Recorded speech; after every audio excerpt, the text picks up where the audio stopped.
एकाम्र क्षेत्रर अधीश्वर महाप्रभु श्री लिंगराज महामंत्र श्री श्री कपिलनाथ महादेव दर्शन निमंते मुख्यमंत्री मोहन चरण माझी परिदर्शन करथिले।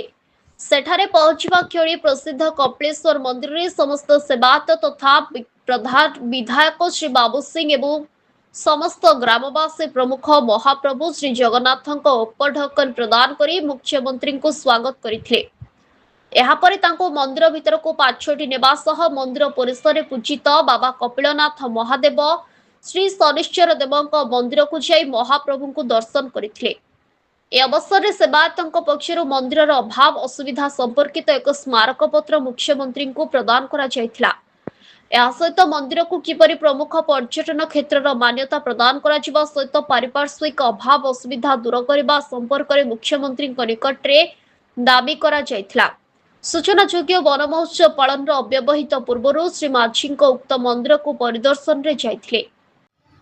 हाँ मु आउ गोटे कथा कहवाक मन ना एबे कहूँ जे आमर गोटे रास्ता सामंतरापुर ठारू मंदिर पछपट पर्यंत आसबार अच्छी से अंडर प्रोविजन अच्छी से कहगला यात्री मानकर रही केमती सुविधा हम तापर पारिपार्श्विक परिस्थिति केमती सुविधा हम एवं प्रकल्प जो चतुर्पार्श्व प्रकल्पटा केमती सुरुखुरे से कार्यटा केमती आरंभ हम एवं अलग प्रकार आनुषंगिक उन्नतिकरण आम कहलु एवं आमर हृदबोध हो सरकार निश्चित आमर गुहारी की शुणे और कार्यकारी करेंगे। मु अरविंद मल्लिया कपिलेश्वर मंदिर सेवायत आज वन महोत्सव आमर एठार अनुष्ठित हो जाइए। आमर माननीय मुख्यमंत्री मोहन चरण माझी आसी आसवा पूर्वर मंदिर को आमर आसी मंदिर को आसवा समय आम बाबा को माँ को एवं शनिश्चर देव को दर्शन कराइलु।